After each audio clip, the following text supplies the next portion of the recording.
अगर आप सब पॉलिटेक्निक का तैयारी करते हैं तो आइए देखते हैं क्वेश्चन कैसा पूछा जाता है।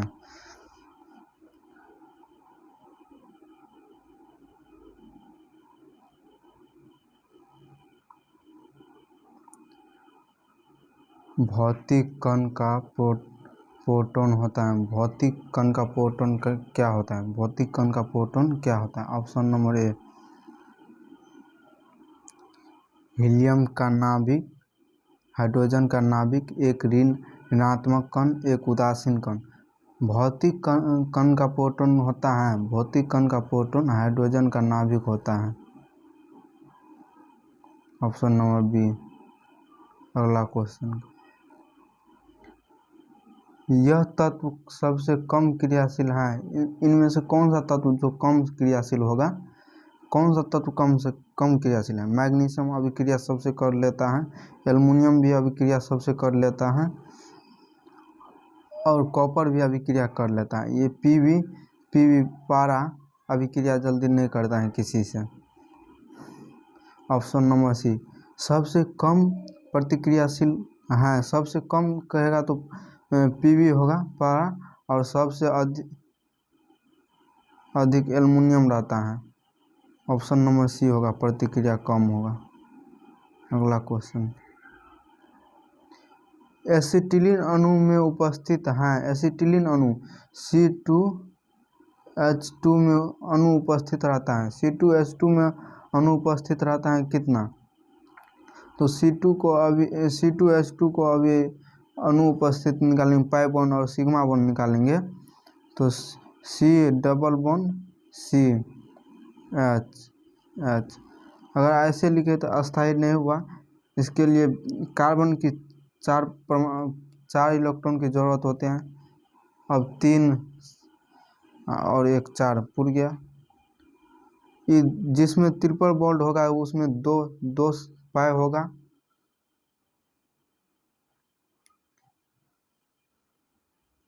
सिंगल बॉन्ड सिग्मा होता है, तो सिंगल बॉन्ड की संख्या 3 गो है, 1 2 और 3। पाई बॉन्ड की संख्या 2, तो सिग्मा बॉन्ड 3 ओमा pi bond 2। Option number C. अगला क्वेश्चन, वातावरण में नाइट्रोजन का परसेंट होता है। वातावरण में नाइट्रोजन का कितना परसेंट रहता है? 20%, 0.03%, 78%, 90%। वातावरण में नाइट्रोजन 78% रहता है। वातावरण में नाइट्रोजन कितना परसेंट रहता है? 78%। चलिए अगला क्वेश्चन, NH4OH प्लस HCl की उदासीनीकरण ऊष्मा का मान है। NH4OH में हाइड्रोक्लोरिक की उदासीनीकरण ऊष्मा का मान कितना होता है? 13.7 किलो कैलोरी पर जूल, और B number option 13.7 kilo calorie per ग्राम,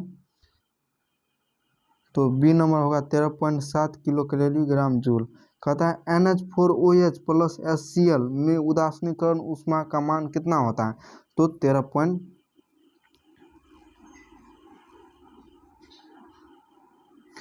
कितना होगा? 13.7 kilo calorie per joule. NH4OH plus HCl में उदासीनीकरण ऊष्मा का मान 13.7 किलो कैलोरी पर ग्राम होता है।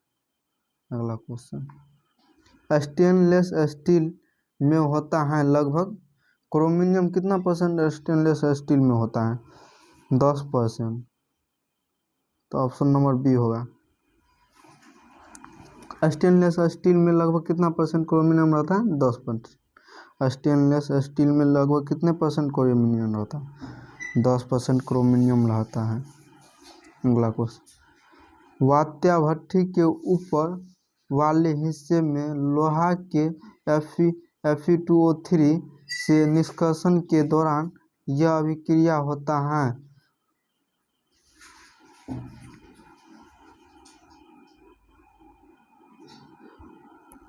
Fe2O3 को अभिक्रिया कराएंगे CO के साथ तो Fe2O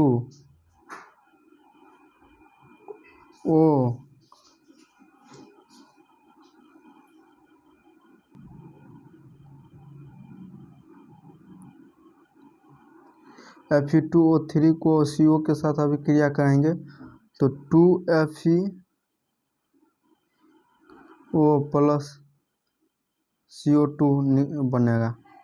अब 2Fe2 को FeO को अभिक्रिया करेंगे CO के साथ तो Fe प्लस CO2 बनेगा। तो इसमें CO अपचयन हो रहा है। ऑप्शन नंबर ए कहता है वात्या भट्ठी के ऊपर वाले हिस्से में लोहा के Fe2O3 से निष्कर्षण के दौरान यह अभिक्रिया होती है CO द्वारा अपचयन होता है। CO द्वारा अपचयन होता है। अगला क्वेश्चन, यह केले का स्वाद देने के लिए प्रयुक्त होता है। केले को स्वाद देने के लिए कौन सा गैस प्रयुक्त होता है? CH3COOH, CH3OH, sodium पामीटेट, Emil acetate होता है। केले को स्वाद देने के लिए प्रयुक्त गैस होता है एमिल एसीटेट। केले के स्वाद देने में प्रयुक्त होता है कौन सा गैस? Amyl acetate. अगला क्वेश्चन, जल की अस्थायी कठोरता इसके कारण होता है। जल की अस्थायी कठोरता किसके कारण होता है? जल का अस्थायी कठोरता MgCl2 के साथ होता है। Mg इंटू HCO3 का हल 2 के साथ होता है। NaOH के साथ होता है। K2CO3 के साथ होता है। जल की अस्थायी कठोरता किसके कारण से होती है? MgCl2 के कारण से होती है। ऑप्शन नंबर ए जल की अस्थायी कठोरता जो है MgCl2 के कारण होता है। अगला क्वेश्चन, लिमोनाइट का एक्स है। लिमोनाइट का एक्स है कैल्शियम, लोहा, एल्युमिनियम, Ag। लिमोनाइट का एक्स है कैल्शियम, लोहा, एल्युमिनियम, Ag। लोहा होगा। Option number B. लिग्नेनाइट का एक्स है लोहा। लिग्नेनाइट का कौन सा एक्स है? लोहा। चलिए अगला क्वेश्चन की ओर। इसको क्विक सिल्वर कहते हैं। किसको क्विक सिल्वर कहते हैं? सूक्ष्म बर्फ को, पारा को, सिल्वर की एक मिश्रण, स्टील। किसको क्विक सिल्वर कहते हैं? पारा को क्विक सिल्वर कहते हैं। पारा को क्या चीज कहते हैं? Quick silver. चलिए अगला क्वेश्चन, FeCl2 का विलयन NaOH विलयन के साथ इस रंग का अवक्षेप देता है। FeCl2 का विलयन NaOH के विलयन के साथ कौन सा रंग अवक्षेप देता है? भूरा कलर देता है। FeCl2 का विलयन NaOH विलयन के साथ इस रंग का अवक्षेप देता है। किस रंग का अवक्षेप देता है? भूरा रंग का अवक्षेप देता है।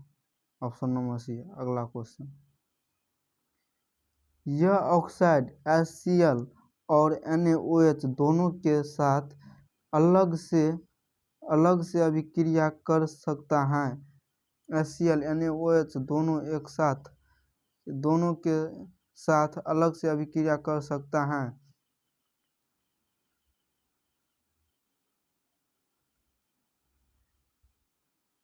Option number A CO2, option number B CaO, option number C N2O5, option number D ZNO।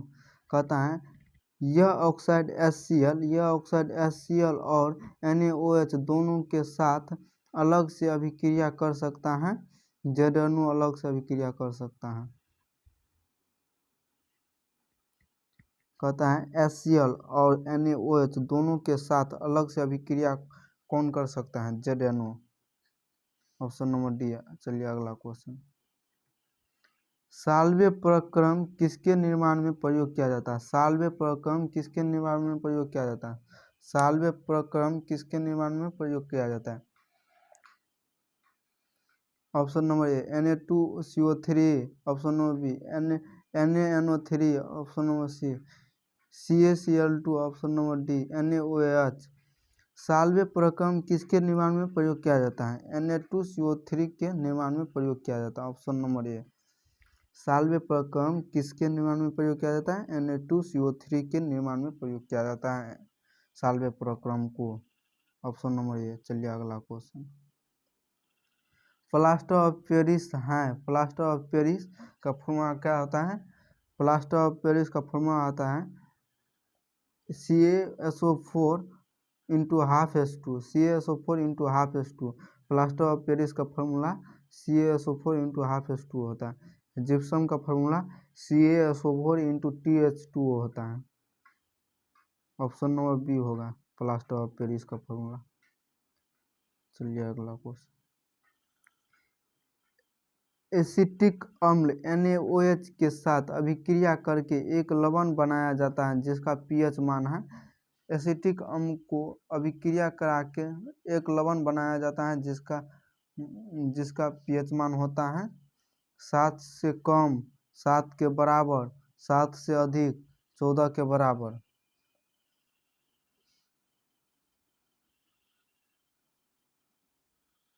7 के बराबर होता है, उदासीन होता है। एसिटिक अम्ल NaOH के साथ अभिक्रिया करके एक लवण बनाया जाता है जिसका pH मान 7 के बराबर होता है। चलिए अगला क्वेश्चन की ओर। CH3COOH प्लस H2O5OH से अभिक्रिया करेगा तो CH3COOC2H5 प्लस H2O है। ये X जो है, X के स्थान पर क्या होगा? कहता है H2SO4, option number B NaOH, option number C KMnO4, option number D Ni। तो H2SO4 के साथ के उपस्थिति में जो अभिक्रिया कराएंगे तो CH3COOC2H5 प्लस H2O बनेगा, ऑप्शन नंबर ए। कहता है CH3COOH प्लस C2H5OH से अभिक्रिया कराएगा तो CH3COOC2H5 प्लस H2O हैं, X के स्थान पे होगा C2H5, C2SO4 के उपस्थिति में होगा। उत्पाद होगा H2O, जल। उत्पाद पूछेगा तो जल, और उपस्थिति पूछेगा तो H2SO4 की उपस्थिति में। धातुओं का निष्कर्षण ... से आसानी से किया जा सकता है। खनिज से, धात्विक यौगिक से, अयस्क से, चट्टान से। धातुओं का निष्कर्षण ... से आसानी से किया जा सकता है, अयस्क से आसानी से किया जा सकता है। धातुओं का निष्कर्षण अयस्क से आसानी से किया जा सकता है। क्या कहता है? धातुओं का निष्कर्षण अयस्क से आसानी से किया जा, ऑप्शन नंबर सी। चलिए अगला क्वेश्चन। वह धातु जो अत्यंत अभिक्रियाशील है, वह धातु जो अत्यंत अभिक्रियाशील है Hg, Zn, Pb, Al। Hg पारा हुआ, Pb लेड हुआ, Pb लेड, Hg पारा। कहता है वह धातु जो अत्यंत अभिक्रियाशील है, वह एल्युमिनियम अत्यंत अभिक्रियाशील होता है। वह धातु जो अत्यंत अभिक्रियाशील है वह एल्युमिनियम है, ऑप्शन नंबर डी। चलिए अगला क्वेश्चन। कार्बन का अपरूप जिसका उच्च गलनांक होता है, कार्बन का अपरूप किसका उच्च गलनांक होता है? ग्रेफाइट का, फ्लोरीन का, कोक का, हीरा का। कहता है कार्बन का अपरूप उच्च गलनांक है, उच्च गलनांक हीरा का होता है। कार्बन के अपरूप में उच्च गलनांक हीरा का होता है। Option number D. चलिए अगला। पाचन में मदद करने वाला अम्ल है, पाचन में मदद करने वाला अम्ल है एमिनो अम्ल, हाइड्रोक्लोरिक अम्ल, एसिटिक अम्ल, सेट्रिक अम्ल। पाचन में मदद करने वाला अम्ल हाइड्रोक्लोरिक अम्ल होता है, HCl होता है। पाचन में मदद करने वाला अम्ल कौन सा होता है? हाइड्रोक्लोरिक अम्ल। इसका फॉर्मूला होता है HCl। Option number B. पाचन में मदद करने वाला अम्ल हाइड्रोक्लोरिक अम्ल, HCl। Option number B. चलिए अगला क्वेश्चन।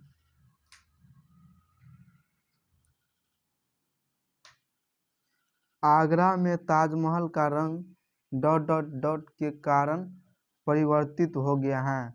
आगरा में जो ताजमहल का रंग जो है वह किसके उपस्थिति में रंग परिवर्तित हो गया है? धूप के कारण, अम्ल वर्षा के कारण, चूना के कारण, संक्षारण के कारण, अम्ल वर्षा के कारण। आगरा में ताजमहल का रंग डॉट डॉट डॉट के कारण परिवर्तित हो गया है। अम्ल वर्षा के कारण परिवर्तित हो चुका है आगरा में ताजमहल का रंग। B number option. वे यौगिक जो सजातीय श्रृंखला में नहीं आते हैं। वह यौगिक जो सजातीय श्रृंखला में नहीं आता है।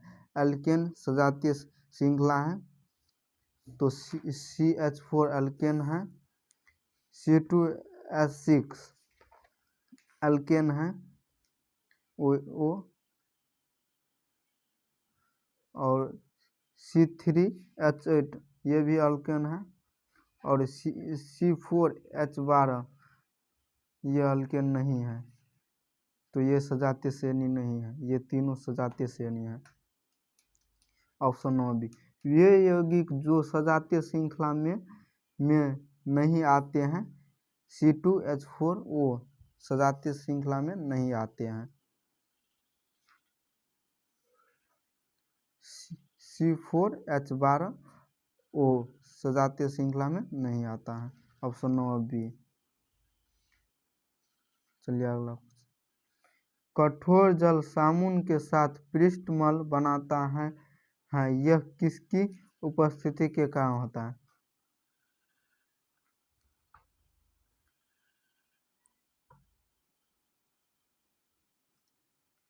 ऑप्शन नंबर ए CH3COOH NaOH Ca*OH का हल 2 CaCl2। क्या कहता है? कठोर जल साबुन के साथ पृष्ठमल बनाता है, यह किसकी उपस्थिति के कारण होता है? CaCl2 के उपस्थिति के कारण होता है। Option number D. कठोर जल साबुन के साथ पृष्ठमल बनाता है, यह किसकी उपस्थिति के कारण होता है? CaCl2 के उपस्थिति के कारण। Option number D. चलिए अगला क्वेश्चन। कुरकुरे के पैकेट में रिक्त स्थान पर एक अक्रिय गैस भरी जाती है, यह उसे डॉट डॉट डॉट से रोकने के लिए किया जाता है। रोकने के लिए किया जाता है अपचयन, उपचयन, उपचयन, अपचयन, अवक्षेपण। क्या कहता है? कुरकुरे के पैकेट में रिक्त स्थान पर एक अक्रिय गैस भरी जाती है, यह उसे डॉट डॉट डॉट से रोकने के लिए किया जाता है उपचयन। Option number B. कुरकुरे के पैकेट में रिक्त स्थान पर एक अक्रिय गैस भरी जाती है, कौन चीज़ को रोकने के लिए? उपचयन, उपचयन। Option number B.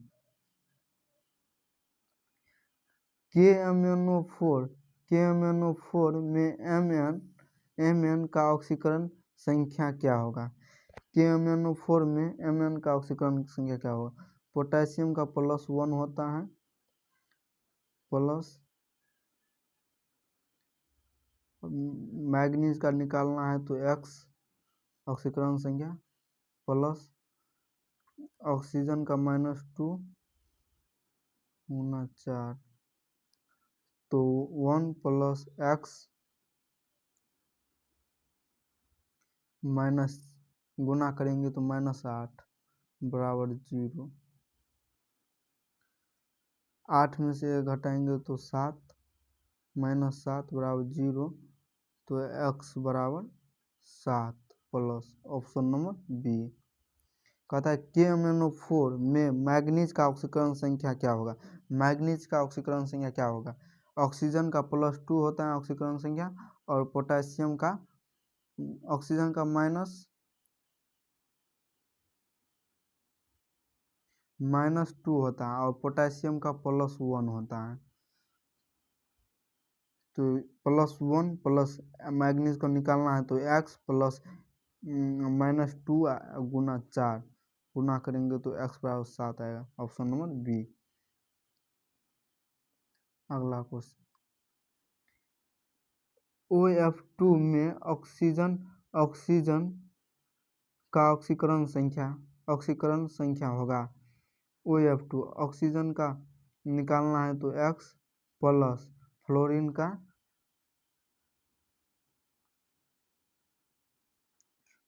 का -1 होता है गुना 2 बराबर 0।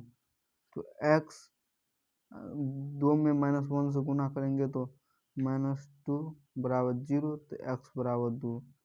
Option number C. कहता है OF2 में ऑक्सीजन का ऑक्सीकरण संख्या क्या होगा। OF2 में ऑक्सीजन का ऑक्सीकरण संख्या क्या होगा, +2 होगा। Option number C. चलिए अगला, एल्युमिनियम वायुमंडल की ऑक्सीजन के संपर्क में आने के बाद Al2O3 बनाता है, यह क्रिया है। एल्युमिनियम Al प्लस O2 जो अभिक्रिया करेगा,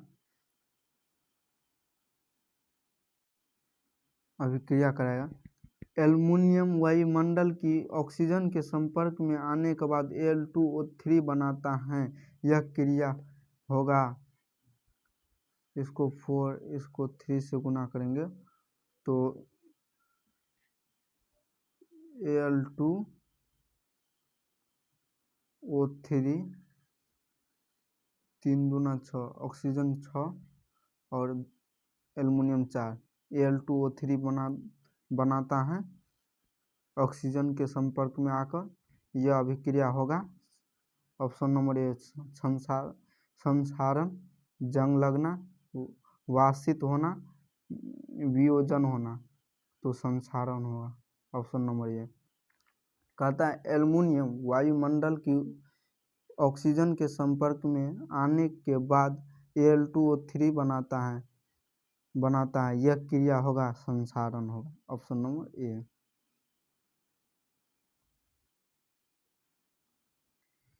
किस अयस्क को निष्कर्षण के लिए झाग प्लवन प्रक्रम द्वारा प्रयोग किया जा सकता है। किस अयस्क को निष्कर्षण के लिए झाग प्लवन प्रक्रम द्वारा प्रयोग किया जाता है। ऑप्शन नंबर ए SnO2, PbCO3, PbS, Al2O3। कहता है किस अयस्क को निष्कर्षण के लिए झाग प्लवन प्रक्रम द्वारा प्रयोग किया जाता है। पीबीएस को, लेड सल्फेट को। Option number C. कहता है किस अयस्क को निष्कर्षण के लिए झाग प्लवन प्रक्रम द्वारा प्रयोग किया जा सकता है। पीबीएस, लेड सल्फेट को। Option number C. चलिए अगला क्वेश्चन, यह ऑक्साइड तनु अम्ल के साथ अभिक्रिया कर H2O2 देता है किसके साथ। PbO2 के साथ, N2O2 के साथ, MnO2 के साथ, TiO2 के साथ।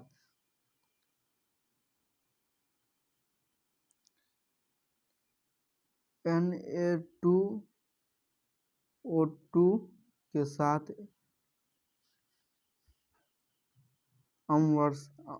तनु अम्ल के साथ, तो तनु अम्ल H2SO4 होता है, इसके साथ अभिक्रिया कराएंगे तो Na2SO4 plus H2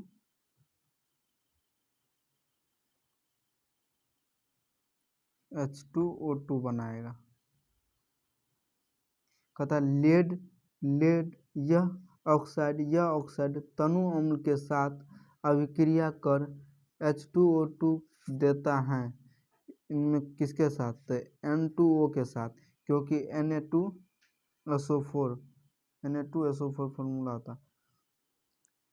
sodium sulphate plus H2O2 दिया तो Na2 के साथ, ऑप्शन नंबर बी। चलिए अगला क्वेश्चन। आज की क्लास यहीं तक रखते हैं, अगले क्लास में इससे आगे बताया जाएगा।